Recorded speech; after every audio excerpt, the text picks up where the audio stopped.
Well, hey students, I have a question for you. Have you ever struggled to figure out what your purpose is in life? Have you already thought about that and wondered, hey, why am I even here?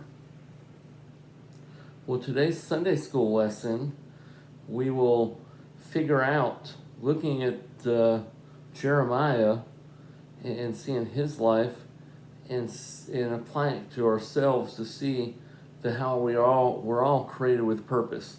Look at Jeremiah 1, 4 through 10. Jeremiah 1, 4 through 10. It says this: "The word of the Lord came to me. I chose you before I formed you in the womb. I set you apart before you were born. I appointed you a prophet to the nations. But I protested, 'Oh no, Lord God, look, I don't know how to speak since I am only a youth.' Then the Lord said to me, 'Do not say I'm only a youth, for you will go to everyone I send you to speak in whatever I tell you. Do not be afraid of anyone, for I will be with you to rescue you.' This is the Lord's declaration. Then the Lord reached out of his hand, touched my mouth, and told me, 'I have now filled your mouth with my words. See, I have appointed you today over nations and kingdoms to uproot and tear down, to destroy and demolish, to build and plant.'" Jeremiah was born into a tough time. His father was a priest in the south of a divided nation of Israel, a divided kingdom. And Jeremiah came and he had to deliver some message. He's born specifically with a purpose. Now I want you to look at this verses 4 and 5. God says, "Hey, I formed you in the womb." And you know, he formed each and every one of us in the womb, and he made all of us special. All of us, according to Genesis 1:26, 1:27, that we're made in God's image. That makes us special right there. And he formed us uniquely for a purpose, each and every one of us. No matter how down you get about yourself, no matter how bad you think you are, or how little talent you think you have, God formed you and he made you special. And it says here that he tells Jeremiah, "Hey, I set you apart before you were born." And we as believers know he has set us apart for a particular purpose before we were born. And then he said, it finishes up, it says, "I appointed you a prophet to the nations." And here's what I want you to see here. God went directly. It says, "The word of the Lord came to me," and this is Jeremiah talking. God went directly to Jeremiah and revealed his purpose to him. And it's the same thing in our lives. If we are seeking God, God is going to reveal his purpose to us.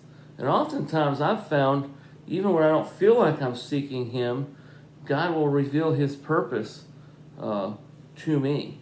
And that's what he's done in my life. When I was supposed to be a youth pastor, somebody specifically came to me and said, "I think you need to work with youth." And I thought that person was crazy, but it was really God's work of speaking to me. And God, when he has a purpose for your life, won't let that purpose go unknown. So he chose you, he formed you, he set it apart, and he's appointed you for a particular purpose in your life. He's made you special. Now here's the thing though. So God will reveal that to us, but we must choose to follow God's purpose for us. We must choose to follow God's purpose for us.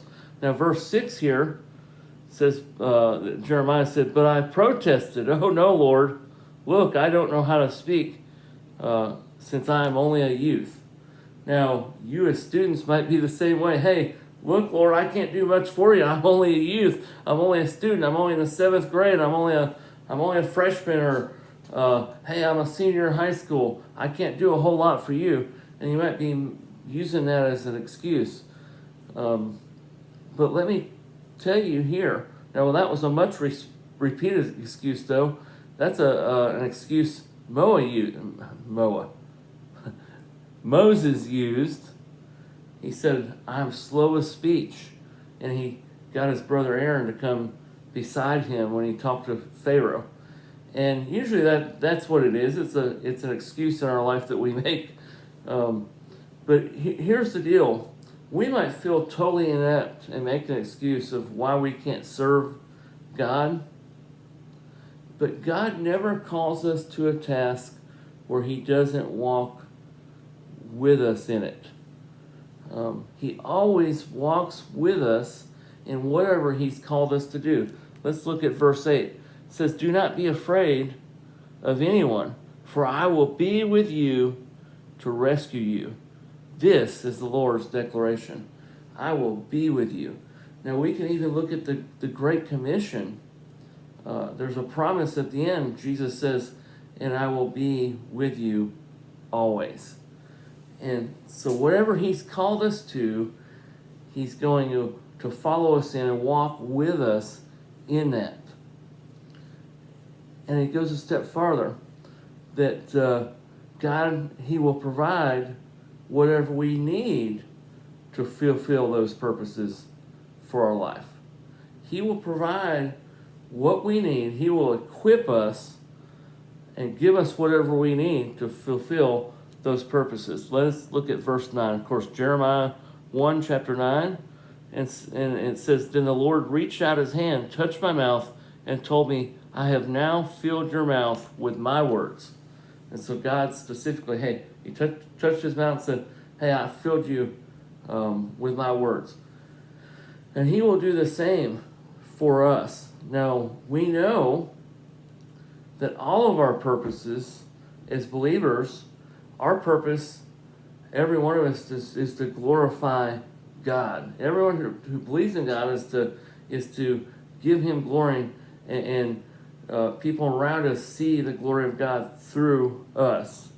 2 Corinthians chapter 10 says, talks about, hey, whatever we do, whether it's eating or drinking, do it all for the glory of God. So I hope this helps you out. See, our purpose, I know this much, our purpose as believers and our purpose as students is to know Him and to make Him known. That is a purpose all of us have. Now, all of us do have unique gifts and callings within the body, and here's what I want you to know today and get today. God created you special with a purpose for your life. If you're struggling with knowing what that is, that's when you reach out, talk to your adult leaders, talk to your fellow students here in the student ministry, and get their input. And God will reveal that to you. We'll pray with you through that. But I want you to know, if you feel a purpose, that you're without purpose, you're wrong. That's just the devil telling you, hey, you're worthless. God has a great purpose for your life, each and every one of us, because He made us special in His image.